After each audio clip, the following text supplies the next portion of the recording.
guys, Ate Kate here and welcome to day 10 of our daily devotion.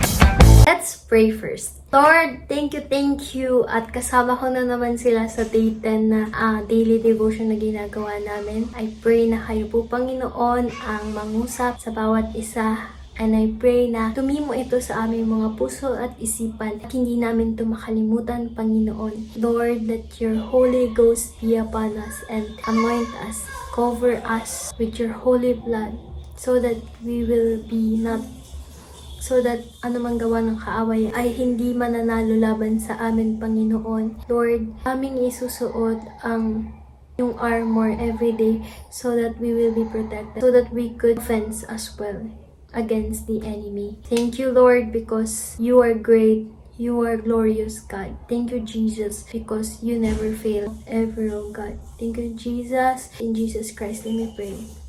Amen. Ang pag-uusapan natin ngayon ay Proverbs chapter 16 verse 3. Sabi niya, "Commit thy works unto the Lord, and thy thoughts shall be established." That's so good. Commit thy works unto the Lord, and thy thoughts shall be established. Have you ever experienced something like this? There's so many things in your mind that you can't seem to organize it all. Like, para siyang lumulutang dito na napakadaming thoughts. Like, parang andun lang sila. Hindi sila nakaayos. At parang ang hirap nilang abutin. Pero, I don't know if it's only me, but sometimes I feel that like my thoughts are all over. Ang hirap talaga na ayusin yung thoughts mo with just yourself. But there was this day in my life where sobrang dami kong thoughts. Sobrang sakit, sobrang halo-halo yung saya, sobrang halo-halo yung mga worries ko sa buhay.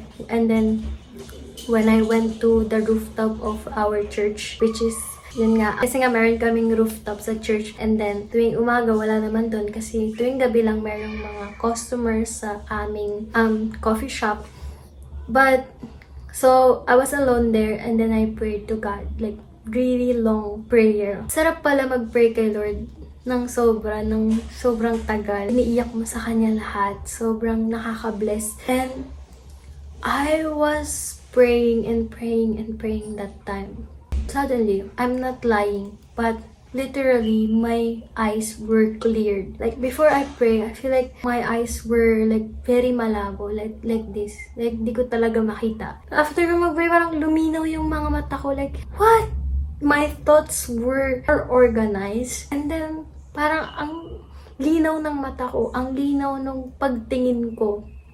Hindi lang spiritual, mental, kundi physical. And I was like, whoa, this is the power of prayer. This is the power of committing your works unto the Lord, and that your thoughts will be established. Sabi niya nga sa, basahin din natin yung Tagalog kasi ang ganda niya. Iukol mo sa Panginoon ang iyong mga gawa, at ang iyong mga panukala ay matatatag. We all have plans.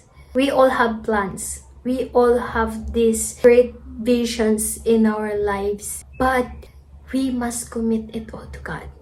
Pray for it.